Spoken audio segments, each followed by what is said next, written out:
My first match is not an easy one. I don't like first to two versus my training partner. Akainu knows me and knows the matchup, but I'm confident. That is a very fair statement. Okay.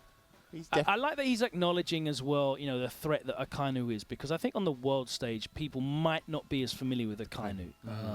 But Akainu is definitely one of those players that you need to look out for. He hasn't had the best of success recently, and I've seen him, you know, get blown up in a couple of sets, in fact. But he's always a threat, and I'm really looking forward to seeing what he comes with as an answer to Mr. Crimson. Obviously, as he says, first to two, anything's possible. Different kettle of fish. Let's see what Akainu's got to say. Can he, you know, reciprocate those feelings, or has he got something else? Everyone knows each other very well. Let's see what happens. So, to me, that sounds like let's just roll the die. Exactly. Let's just roll the die. I want to see Akainu do some wild stuff. You know what? Would be lovely, actually. You pick Rashid? No, I want to see Akainu go back to Nash one day. Hype. I'd be so hyped for that, because he started playing Nash before Guile came out, right? Yes. I know he's got the Rashid. I know he's got the Guile. I'd see too many of those characters, man.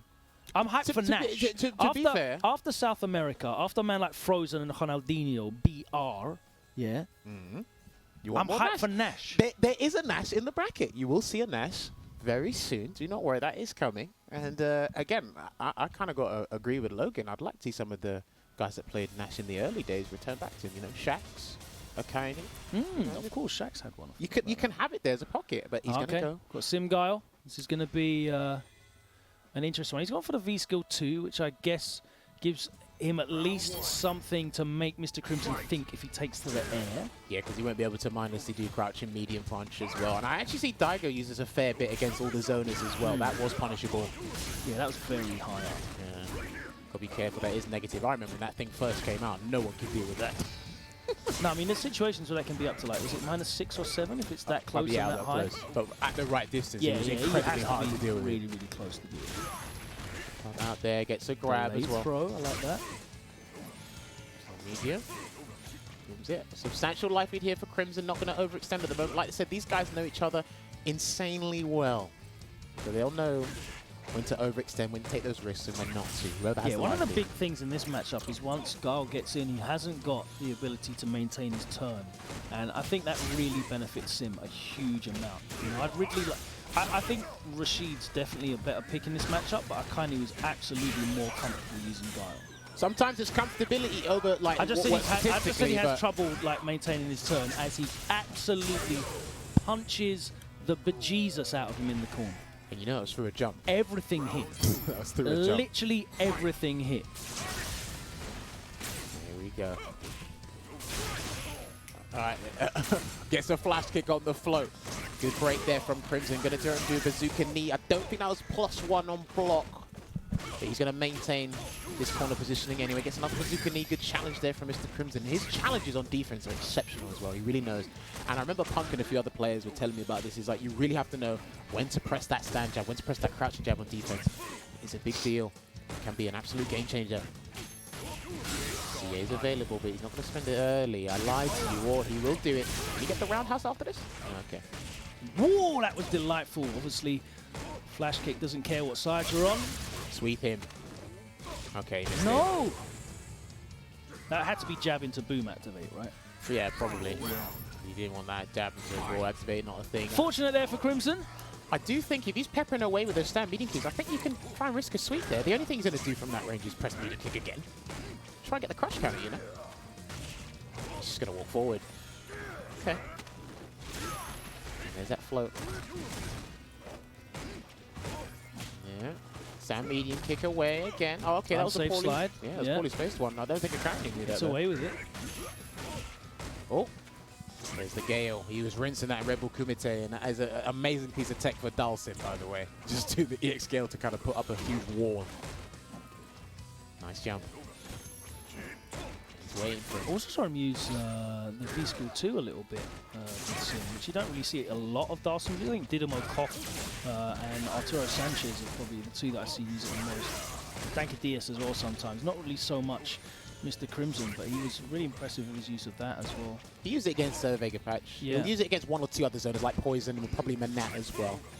But other than that, I definitely think it's got a lot of utility against zoners. Yeah, but right now, Yoga floats way too good in this matchup for Dhalsim just to go He's over the just boost. sitting here doing exactly what he wants. And Akainu's, obviously, the first round that Akainu won was off of a big jump in, and then the next two situations both hit. That is not a strategy that you can rely on. You know, landing a jump in, I mean, you know, if you're Cammy, you can rely on landing a jump in. If you're Guile, you can't really plan your strategy around landing a jump in. It's not really possible. Hold on. Can he get an upside down kick here? No, he he's just going to take, take 15 throws. Damn, he went for regular flash kick. If Mr. Crimson didn't take at least 4 throws in a row there, I would have been very disappointed. So I'm not sure what the flash kick was. But some big risks, as Punk said, in Europe. No risk, only reward is thought about. I think we're probably going to see them going back to character select screen. I'd imagine that's going to be the case. No! Akainu! Wow, okay. How's he going to with that? This is fascinating to me now because, you know, my logic here is not aligning with what Akainu thinks. So I really want Akainu to show me some stuff here in this matchup. I guess he's just, you know, sticking with the comfortability factor that you mentioned before. Like, he hasn't had any success with his upside down kicks. I think he should just be resorting to a little bit more throws. But probably at this point, Mr. Crimson knows that. So he might start attacking a little bit now. As we shift gets out of that throw. Look at all that He has got a life lead. Even with that grey life gone. Hit confirm on the, oh, sorry, counter hit so bad. Sorry, not counter hit confirm. Just gonna wait again. That was Bazooka Knee plus what we got. Chase a V-shift or a V-reversal or something there. And look at that. Slowly but surely manages to reduce the deficit, turn this around, Logan. Oh my god, that did a load with that grey life that peeled off there. Now. Oh, that was big! Yo! The float state. So here's the thing now. You can float over the booms as always, but if you're not ready for that jump, that's a big deal now. As you can see, you won him the round there. That float state. What readiness? I think the only way to counter that is to do a preemptive jumping hard punch since you float, right? Maybe you can do jump hard kick as well. Again, he's being so continuous with that pressure, so stubborn right now, Akainu. Wow. Okay. Burn around. No, the mysteries of yoga remain hidden. Nice interruption. Flash kick, looking good here. The hard here. reads are coming off here for Akainu.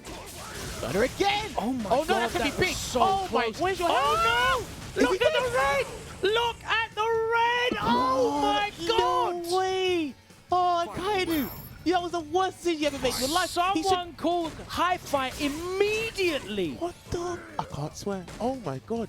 He done a bazooka knee against a raw burner before. Why did he flash kick there? What? Oh my god. With the fire damage, that was horrible. Unscaled, 1.2 damage more. Oh boy. Akainu, you need to win this game now. Oh man. Crimson. That was crazy. That damage was effed. Dude, that did more than some combos. That was like a tool assisted combo. That did more damage than combos to critical art. That was crazy. Character's a zoner, by the way.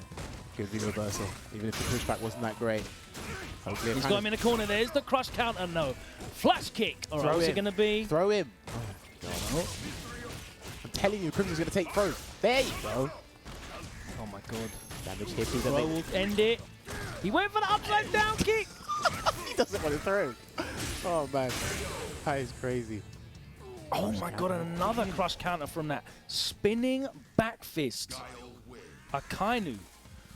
The mental guard break was not effective. He was able to bring it back after that combo. That's very, very impressive from Akainu. And I have to say, you know, Mr. Crimson's zoning is proving to be not effective at keeping his training partner out. Listen, that combo there, and for Akainu to bring it back and not be deterred, literally, in my mind, he literally said, cool story, bro. And I'll still win it here. But yeah, no one's swapping characters. That's really interesting to me, you know, no one swapped characters. And I don't think there's a reason for Crimson to swap. And obviously, Akainu, as we mentioned, he just must feel more comfortable. They've got a lot of reps of this in.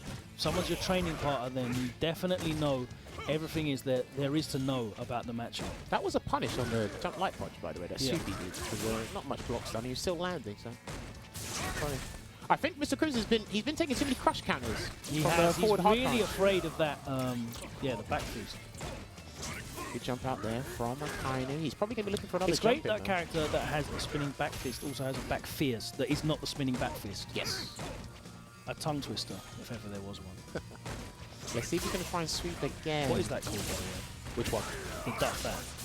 Or back hard punch or forward? It's Back- called back spinning back knuckle. I think it's called. No, no. Oh, the back fist? Oh, no. Okay, that's Yeah, different. see, look, I mixed you up. What you're talking about forward hard? No, not the back fist, the back fierce. Oh, man. Takes the throw. There we go. But the thing is, after that throw, you're back to medium range, yes. Can't get anything Oh, after do you know that, what? He you should have saved that. And then he get an upside down kick. Finally! The upside down kick hits. There you go. It's called burn straight, by the way. Burn straight. I knew it was called that as well. That was in my brain. Oh, raw jumping. This is big for Akainu. This should be so big he can beat Mr. Crimson, his training partner here. Oh, he's ready! Good break. Finally gets him to take. Oh, and he still recovered in time there, Logan. Yeah, he pressed the button in the air, so... Why is that still -1? Upside down kick, gonna get converted to flash kick. Can he get a couple of grabs? He will not, and that's gonna close it out. Akainu? I can't believe Akainu won this set.